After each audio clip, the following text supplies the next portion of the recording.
Welcome back, eh?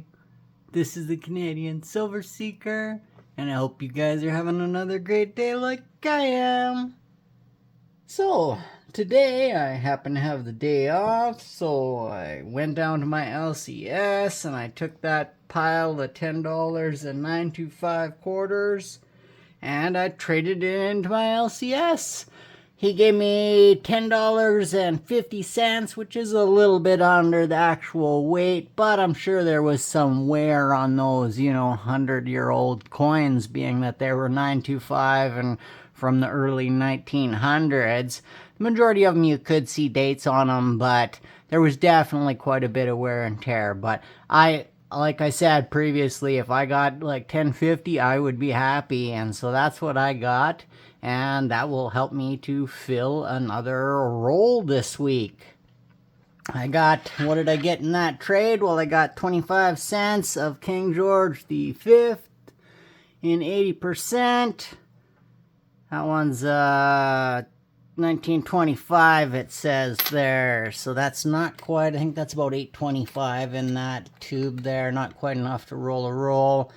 But I got $5, $6, $7 of King George VI, my favorite effigy, and this one actually looks like someone rubbed that on, I don't know, a grinder or something there, flattened the edge right off on that guy. A little bit of lost silver on that one, but no big deal. Like I say, that allows me to roll another roll. Hi, kitty. You thinking about coming through?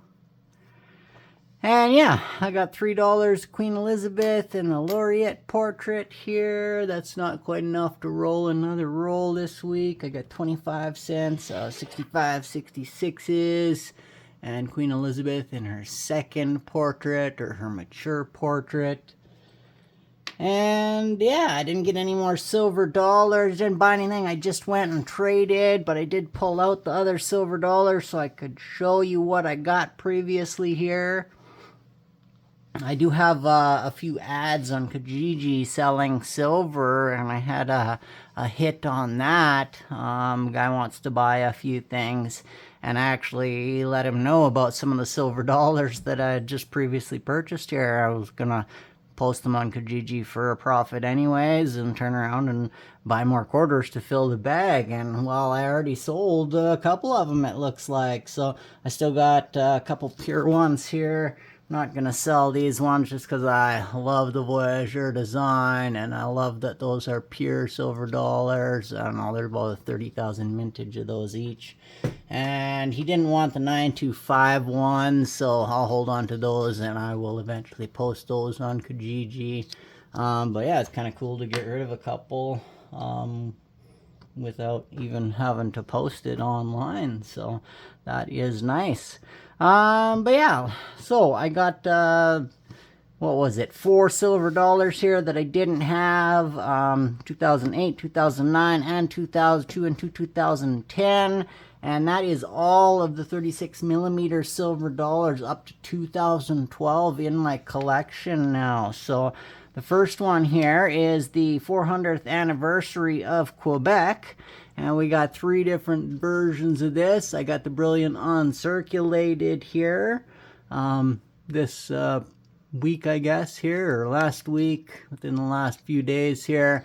The proof has a mintage of 65,000 in this particular year. That's the proof there at the Frosty Queen's face.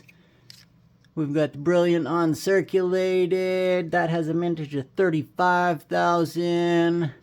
And then we got the Gold Plated. That has a mintage of 40,000. Each one of these is 36 millimeters, and all of the 36 millimeter silver dollars from the Royal Canadian Mint between 2007 and 2011 are made of 925 silver, and they have a weight of 25.175 grams, I think it is, and that makes an approximate silver weight of just under 3/4 of an ounce of silver.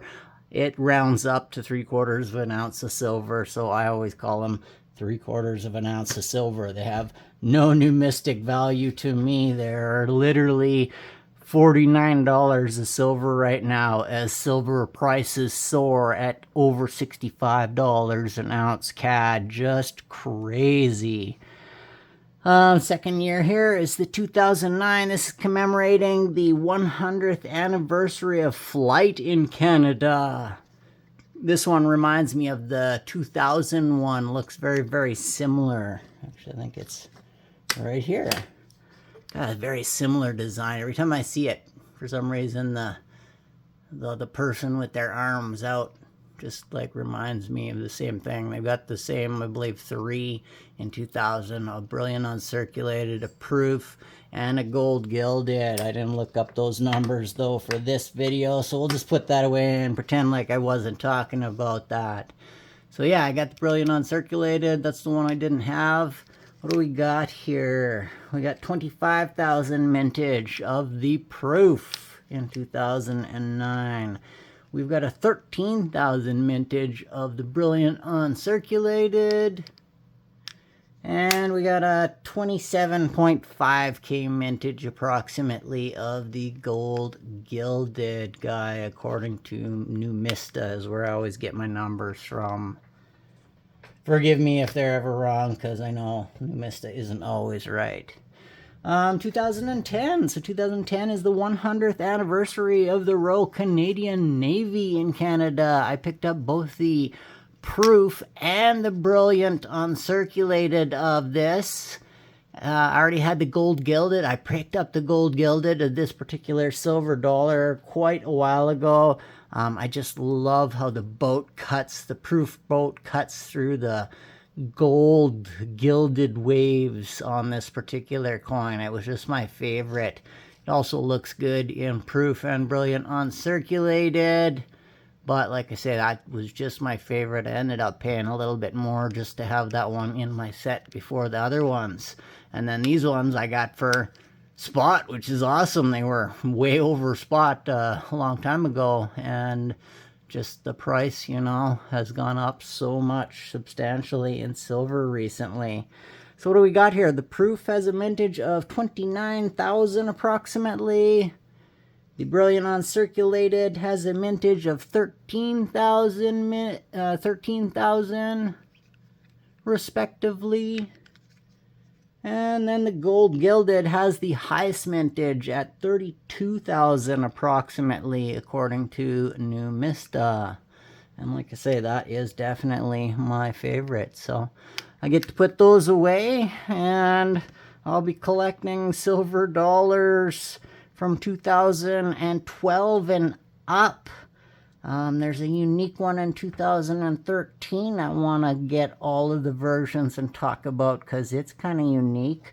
2026 is right around the corner. It looks like there might be no more Canadian silver dollars this year for 2025, which is unique because the 2025 Tomb of the Unknown Soldier came out in only 2 versions this year. It came out in a proof and a gold gilded, and usually they come out in 3 versions with the brilliant uncirculated set as well, or a box or whatever. In this case, it doesn't look like that's going to happen this year. So Royal Canadian Mint is always changing their mind.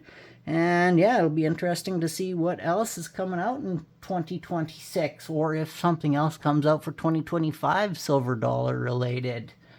I'm already looking for the 16mm 1/20th ounce silver maple, fractional silver maple. I haven't seen any split out of sets yet. I've been tempted to buy the set, but I don't think I'm going to because I would just sell the other coins anyways.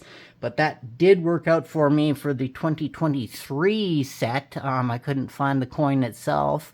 And I ended up buying the set for an exorbitant amount of money for the 2 ounces of silver in there. But I ended up selling it all for more than I ended up buying it for. And I got to keep the coin. And then just a little bit later, I saw another one posted, or I saw a one posted that was split out of a set for a decent price, and I picked that up. So I ended up having 2 of that particular year now, and I'll probably just keep them. But yeah, very interesting to see what will come for the silver dollars for 2026. Another one that typically comes out in 2025 before the 2026 year is the Canadian Peace Dollar, or the Canadian Pax Dollar. So we will see if they come out with another version of that. I would expect that to come out within the next couple months here in Canada, but time will tell.